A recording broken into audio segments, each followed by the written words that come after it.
Hello and welcome to our London History Podcast, where we share our love of London, its people, places and history in weekly 20-minute episodes. I am your host, Hazel Baker, qualified London tour guide and CEO of London Guided Walks. You can follow us on Twitter at guided_walks or find us on Instagram at walk_London, or indeed we're also on Facebook on London Guided Walks. We offer lots of lovely guided walks and private tours, treasure hunts and virtual tours for Londoners and visitors alike. You can check those out on our website londonguidedwalks.co.uk. Don't forget, our blog is regularly updated with posts written by our passionate team of qualified tour guides, and there are hundreds to choose from, all absolutely free. Bridgerton is the latest Netflix original series produced by Grey's Anatomy Shonda Rhimes.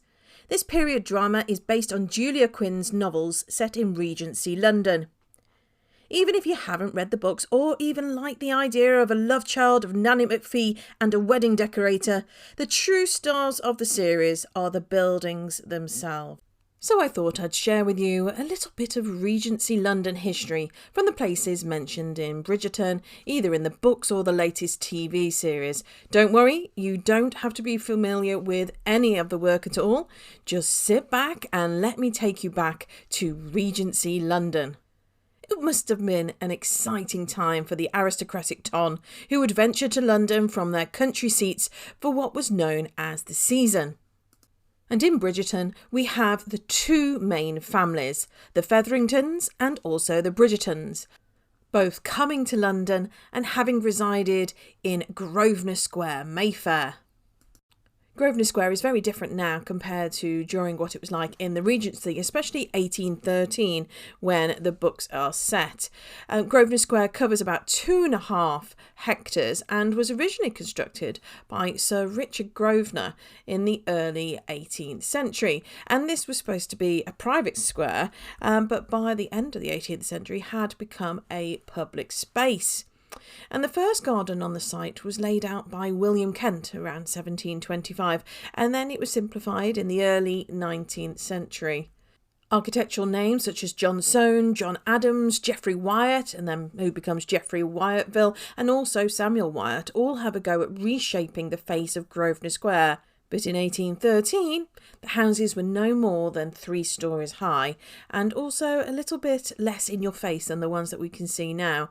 And that's why when you have a look at the Bridgerton's house, you might notice that you recognise it. It is in fact the gorgeous Ranger's house in Greenwich. And I'll share a photo of Ranger's house in the show notes. But it's a beautiful Georgian house on the edge of Greenwich Park. Some say Blackheath. And ivy and wisteria have been added to the front to add a dewy sort of romanticism for the TV series.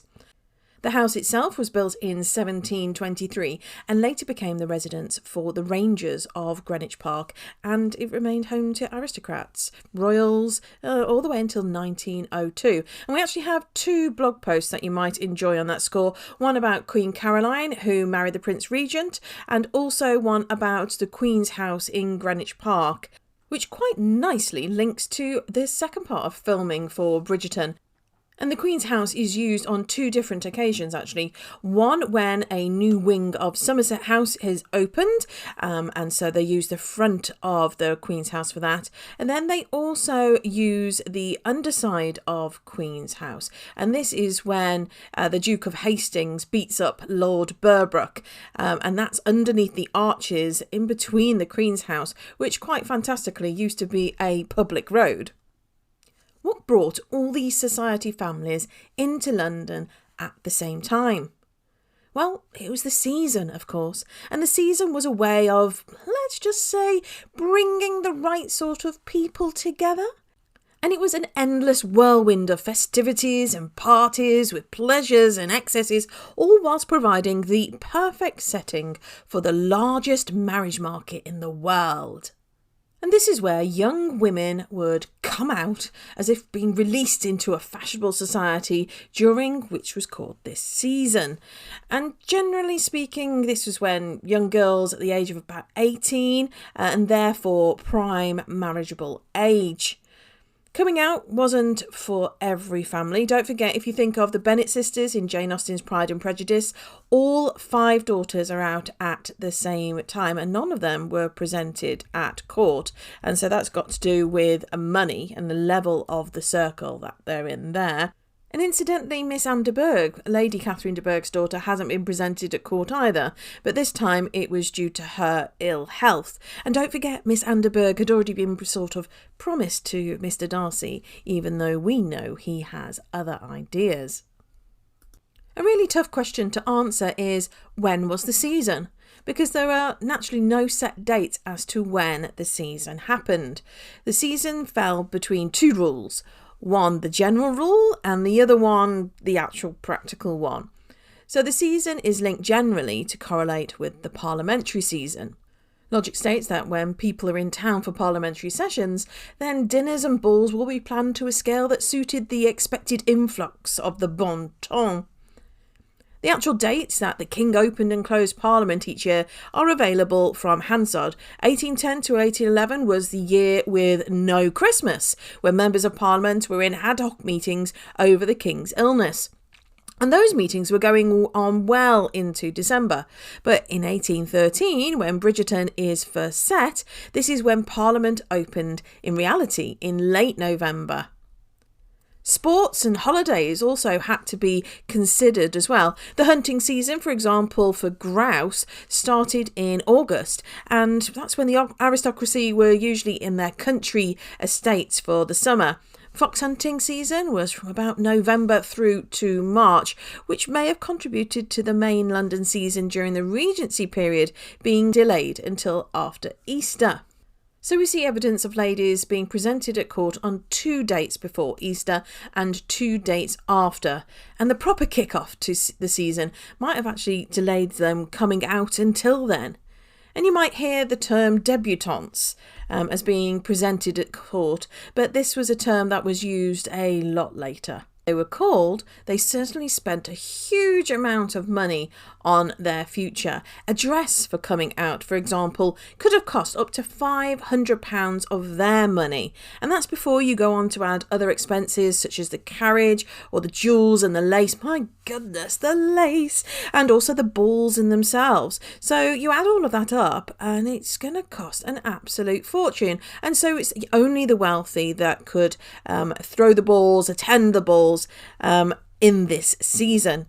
And saying all that though, the height of the London season fell between early May and the end of July. In the first episode of Bridgerton, the first couple of seconds actually gives you a bird's eye view of Regency London. And the first thing you'll see is this expansive green, which is Hyde Park. But they didn't film in Hyde Park, they filmed in the exquisite grounds of Wilton House. The land of Hyde Park originally belonged to Westminster Abbey and then was acquired by Henry VIII during the Reformation. And that's where he enclosed the land, stocked it with deer to form yet another of his private hunting grounds. In 1689, William III and Mary II bought Kensington Palace, which is on the far side of Hyde Park to the west, and they made that their London residence, and the King created a direct route directly through Hyde Park to this new palace and lit it all the way with 300 oil lamps. That must have looked amazing. And this originally was known as the King's Road, and it was the very first artificially lit roadway in the whole of England. During the reign of George II, Hyde Park changed dramatically. Some 200 acres of the original 395 were added to Kensington Gardens, and Queen Caroline employed Charles Bridgeman to help redesign the 2 parks. Bridgeman dammed the Westbourne River and formed the Serpentine, and that leads us all the way up to the Regency era. Bridgerton starts in 1813, and that is exactly when the picture of London writes this about Hyde Park. One of the most delightful scenes belonging to this great metropolis, and that which most displays its opulence and splendours, is formed by the company in Hyde Park and Kensington Gardens in fine weather, chiefly on Sundays, from February till June. Spacious gravel roads within the park are, on a fine Sunday, covered with horsemen and carriages, from 2 till 5 o'clock in the afternoon. A broad footpath that runs from Hyde Park Corner to Kensington Gardens is frequently so crowded during the same hours, with well-dressed people passing to or returning from the gardens, that it is difficult to proceed. A noble walk stretching from north and south in Kensington Gardens at the eastern boundary, with its gay company, completes this interesting scene. Numbers of people of fashion, mingled with a great multitude of well-dressed persons of various ranks, crowd the walk for many hours together. Before the stranger enters Kensington Gardens, we recommend him to pause on some spot in Hyde Park, from which his eye can command the entire picture of carriages, horsemen and foot passengers in the park, all eager to push forward in various directions, and on the more composed scene of the company sauntering in the gardens. Such a spot will present itself to the attentive observer more than once as he walks through the park. But perhaps the best situation for this purpose is the broad walk at the foot of the basin, as it may be called, of the river, where it falls into a narrower channel.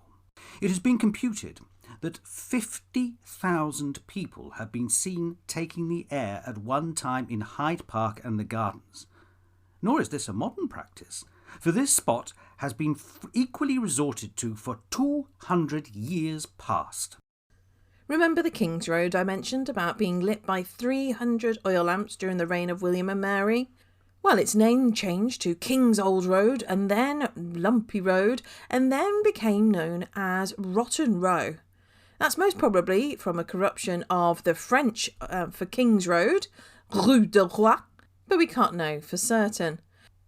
What we do know is that Rotten Row was a fashionable place to ride your horse in London, and this famous stretch of road in Hyde Park was notorious for speed demons on horseback.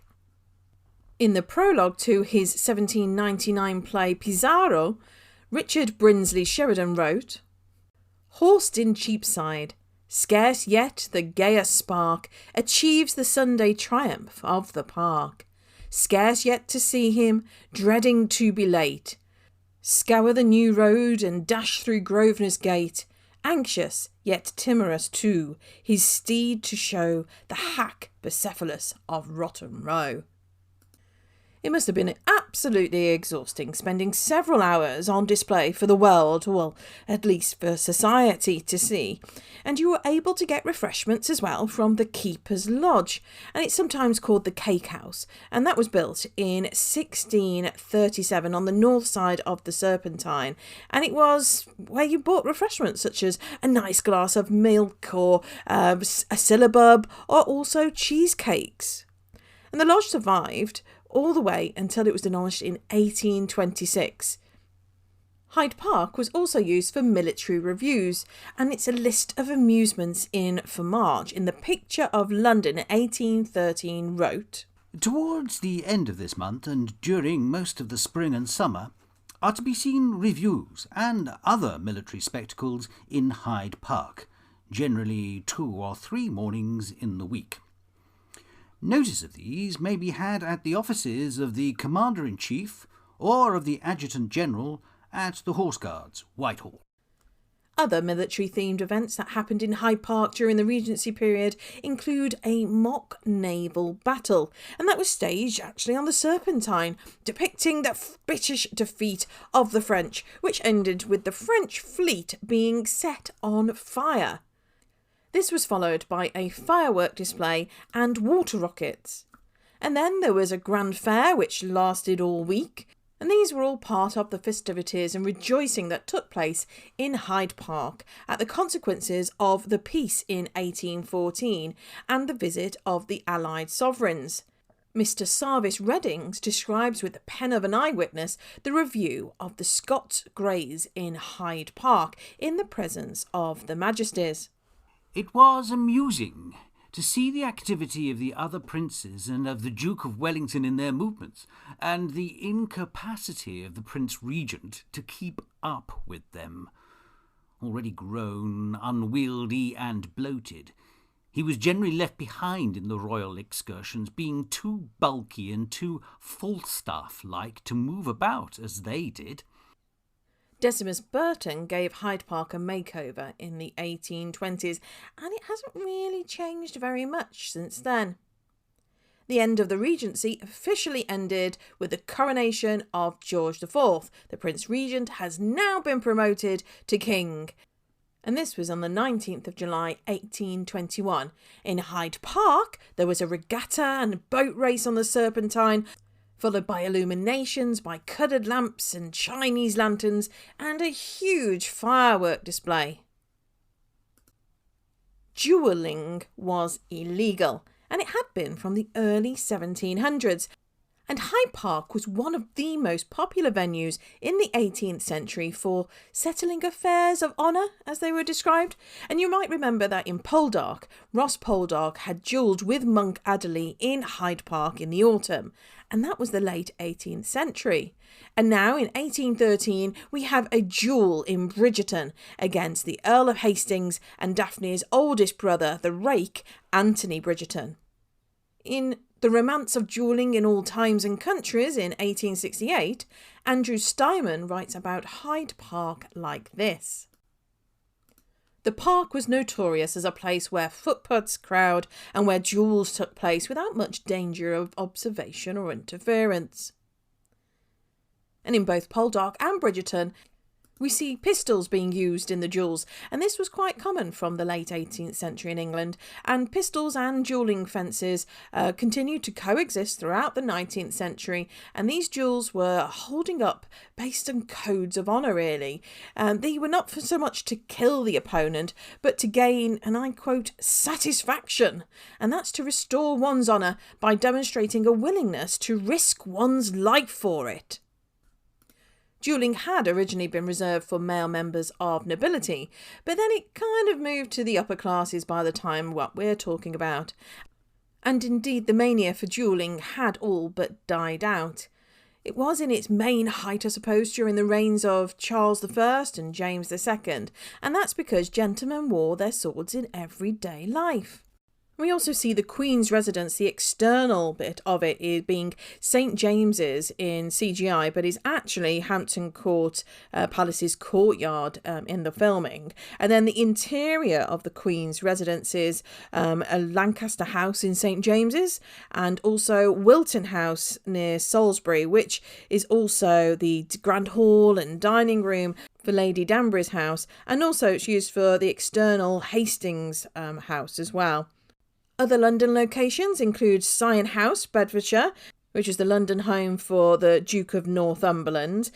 Windsor Great Park is also used for scenes in Battersea Fields and Rotten Row. Interestingly, the Hackney Empire served as the interior of the Opera House. So there's quite a bit of London that you can see in Bridgerton if you know where to look. Hopefully that's given you a taste of Regency London. I know I haven't included the pleasure gardens or theatres or those fabulous, fabulous balls, but there's only so much I can squeeze into 20 minutes. Plus it gives us something to talk about next time. And the latest stats show that we are now number 18 in the list of travel podcasts in the UK. Don't forget to share this podcast with your friends and family who you think might find this interesting. And if you haven't left a review, then please do. That's all for now, though. I'll see you next week.